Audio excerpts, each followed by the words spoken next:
మనలో చాలామంది మానసిక ఒత్తిళ్లకు రకరకాల కారణాలు చెప్పుకుంటుంటాం. ఏదో విదేశీ హస్తం ఉన్నట్టుగా భావిస్తుంటుంటాం. వాళ్ళ వల్ల నాకు ఒత్తిడి, వీళ్ళ వల్ల ఒత్తిడి, దానివల్ల ఒత్తిడి, దీనివల్ల ఒత్తిడి అని ఏదేదో సాకులు చెప్తుంటాం. నిజానికి ఒత్తిడి అనేది అంతర్గతమైన విషయం. మీలో లేదా మనల్లో కలిగే ప్రతికూల భావాలే ఒత్తిళ్లకు మూలాలన్న విషయాన్ని గుర్తించండి.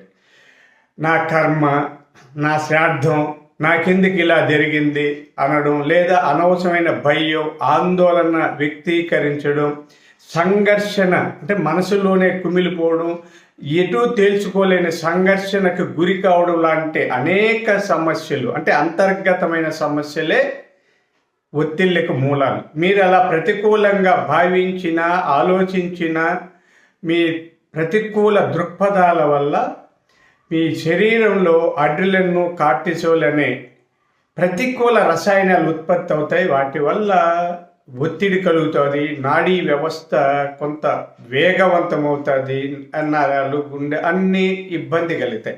అందుకే సానుకూలంగా ఆలోచించడం ప్రారంభించండి, సమస్యలకు పరిష్కారం అన్వేషించండి, ప్రత్యామ్నాయాలు వెతకండి, ఒత్తిళ్ల నుంచి బయటపడండి, ఆనందకరమైన జీవితం అనుభవించండి.